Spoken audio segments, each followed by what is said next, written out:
कनपुरिया 90.4 सुनो कान लगा के। नमस्कार दोस्तों, आपका स्वागत है आपके अपने रेडियो स्टेशन रेडियो कनपुरिया पर। मैं आपकी आरजे वर्षा। कार्यक्रम संकल्प में आपका हार्दिक स्वागत है। आपके सवालों का जवाब देने के लिए हमारे साथ हैं डॉक्टर प्रियंका गुप्ता, स्त्री रोग विशेषज्ञ। आप सभी के सवालों का जवाब देंगी और बताएंगी कि स्तनपान क्यों ज़रूरी है और कैसे कराना चाहिए, उस पर क्या क्या किन चीज़ों का ध्यान रखना चाहिए और कैसे सफाई रखनी चाहिए। तो आइए हम बात करते हैं डॉक्टर प्रियंका से।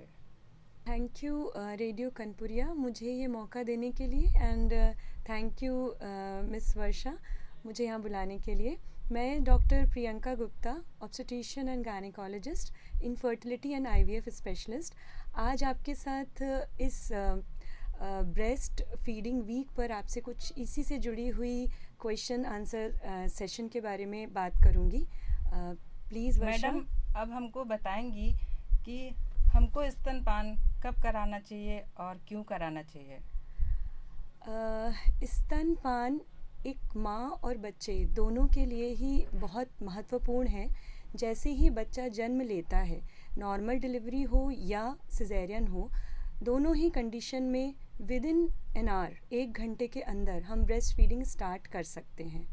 ये breast feeding exclusive breast feeding होनी चाहिए 6 महीने तक। एक्सक्लूसिव ब्रेस्ट फीडिंग का मतलब है ना ही बच्चा ऊपर का पानी लेगा या ही कोई और भोजन लेगा, वो सिर्फ और सिर्फ माँ का दूध लेगा। 6 महीने के बाद हम 2 साल तक बच्चे को ब्रेस्ट फीडिंग करा सकते हैं। धीरे धीरे 6 महीने के बाद हम उसको पानी और खाने के जो दूसरे आहार हैं वो हम उसके खाने में इंट्रोड्यूस कर सकते हैं। और WHO ये कहता है कि अगर माँ विलिंग है और बच्चा विलिंग है तो 4 से 5 साल तक भी फीडिंग कराई जा सकती है। ये डिपेंड करता है मदर और बेबी की बॉन्डिंग पर कि वो किस में हैप्पी हैं। माँ के दूध में कौन कौन से पोषक तत्व पाए जाते हैं? माँ का दूध एक नवजात के लिए कंप्लीट फूड होता है, पूर्ण आहार। उसमें 87% तक वाटर होता है। इसके अलावा पर्याप्त मात्रा में फैट, कार्बोहाइड्रेट्स एंड प्रोटीन्स होते हैं। बहुत सारे विटामिन्स और बहुत सारे minerals, calcium, magnesium, sodium, potassium, ये सब तत्व माँ के दूध में पाए जाते हैं जो बच्चे के पूर्ण विकास के लिए ज़रूरी होते हैं। स्तनपान से जुड़ी हुई कुछ अफवाहें हैं, जैसे कि शहद चटाना बच्चे को, जैसे ही बच्चे का जन्म होता है तो उसको शहद चटाओ या कुछ और चीनी का घोल पिलाओ, तो ऐसा कुछ कराना चाहिए? नहीं, ये बिल्कुल भी नहीं कराना चाहिए, क्योंकि शहद या चीनी कुछ भी अगर हम देते हैं, ऐसे में बच्चा जब जन्म लेता है तब उसकी बॉडी इतनी तैयार नहीं होती, उसका इम्यून सिस्टम इतना अच्छा डेवलप नहीं होता है कि हम उसे बाहर की कोई भी चीज़ दें। किसी भी तरीके से अगर उसको कोई इन्फेक्शन पहुंच जाता है तो ये इन्फेक्शन इतना सिवियर हो सकता है कि उसकी जान ले सकता है। फॉर एग्ज़ाम्पल, जो शहद हम कहते हैं उसमें एक बैक्टीरिया मिलता है, क्लॉस्ट्रीडियम बोटुलिनम, जो बोटुलिज्म नाम की ख़तरनाक बीमारी बच्चे में पैदा करता है, जो बच्चे को पैरालाइज़ कर सकती है और बच्चे को डेथ तक ले जा सकती है। स्तनपान से कौन कौन से ऐसे 2 फायदे हैं या कौन कौन से ऐसे गुण हैं जो आप हमें बताएं? स्तनपान एक ईश्वर का दिया हुआ उपहार है, मुझे ऐसा लगता है, माँ और बच्चे दोनों के लिए। माँ के लिए भी इसके बहुत फ़ायदे हैं और बच्चे के लिए भी। माँ को स्तनपान कराने से कई टाइप के कैंसर, जैसे कि ब्रेस्ट का कैंसर, ओवरी का कैंसर, ये बचाता है ब्रेस्ट फीडिंग। इसके अलावा माँ को जितना एक्स्ट्रा फैट डेवलप हो जाता है ड्यूरिंग प्रेगनेंसी, वो सब बर्न हो जाता है, वो अपने नॉर्मल वेट पर आ सकती है। इसके अलावा डायबिटीज़ से और हाई बीपी, इन सब से माँ की सुरक्षा करता है। बच्चे को बहुत सारी बीमारियां, जैसे कि gastro intestinal infection, respiratory tract infection, सांस की बीमारी, पेट की बीमारी, जो शुरू के 5 साल में इंडिया में मोस्ट इम्पॉर्टेंट कॉज हैं बच्चे की डेथ के लिए, उनसे बच्चे को प्रोटेक्ट करता है। इसके अलावा एस्थमा की बीमारी और बच्चे में ओबेसिटी होना, इन सब को भी रोकता है। डायबिटीज़ से भी बचाव करता है माँ का दूध। माँ का खान पान में किस तरह का ध्यान रखना चाहिए और उसको क्या खाना चाहिए? हम खान पान को 2 पार्ट्स में डिवाइड करके देख सकते हैं। एक तो वो जो माँ डाइट ले रही है और एक जो मेडिसिनल पॉइंट है जो हम एडवाइस करते हैं। डाइट पार्ट में माँ को कोई ऐसी बंदिश नहीं होती, कोई भी आप ये नहीं कह सकते कि ये तुम्हें खाना है डिलीवरी के बाद, ये नहीं खाना है, नहीं।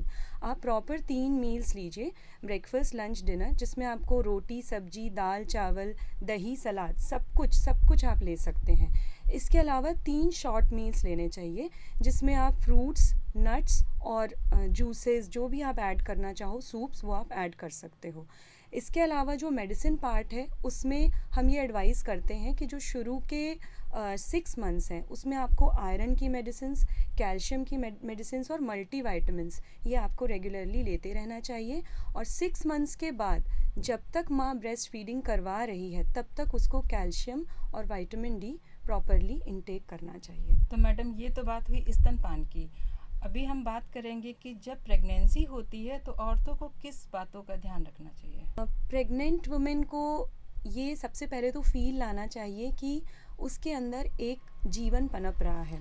तो सबसे पहले उसको अपने खाने पीने, अपनी नींद, इन सब का पूरा ध्यान रखना चाहिए।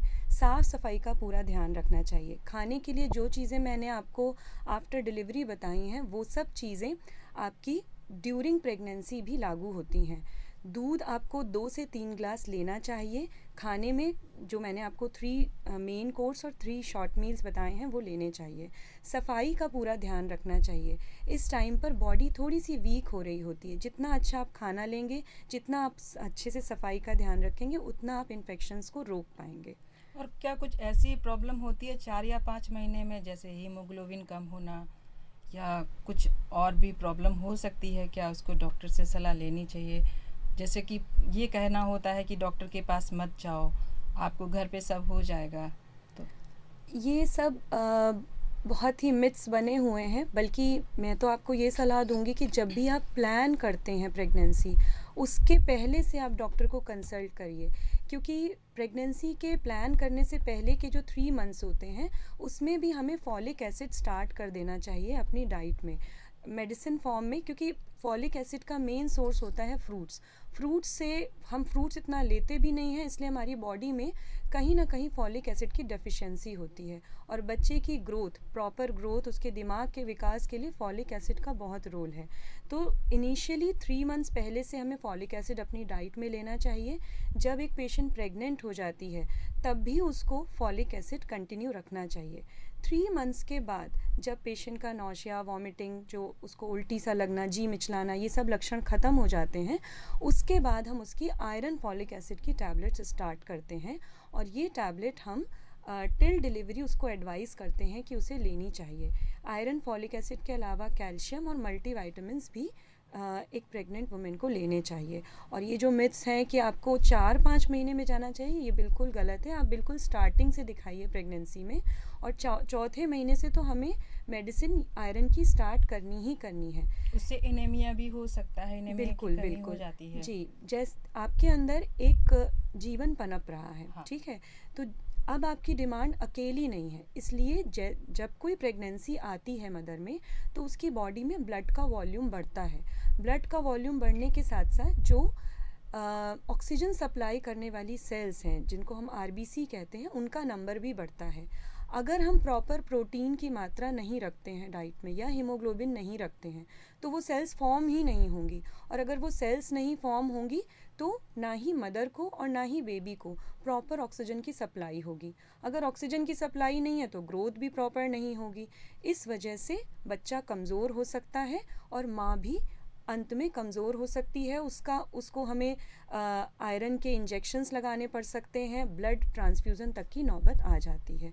इसलिए चौथे महीने से ही आयरन, फॉलिक एसिड की टैबलेट स्टार्ट हो जानी चाहिए। पॉजिटिव है, मास्क लगाने की स्थिति में नहीं है तो भी हम उसको प्रेशराइज़ नहीं कर सकते कि आपको मास्क लगाना ही है। पर कुछ चीज़ें, जैसे कि बच्चे को गोदी में लेने से पहले उसको या तो हैंड वॉश करना है या सैनिटाइज़ करना है। जिस जगह पर वो है, जिस रूम में है, उसको प्रॉपरली वो क्लीन रखेगी, सरफेस को क्लीन रखेगी और वो आराम से अपने बच्चे को फीडिंग करा सकती है।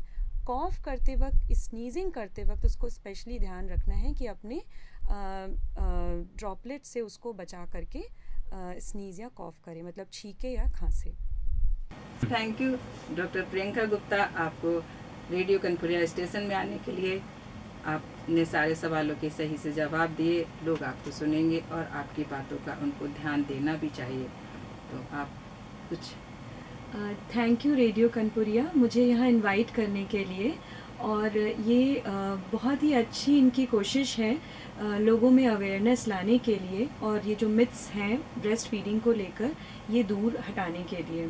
Thank you so much. और कानपुर सुनते रहिए रेडियो कनपुरिया 90.0 FM, सुनो कान लगा के। रेडियो कनपुरिया 90.0 सुनो कान लगा के।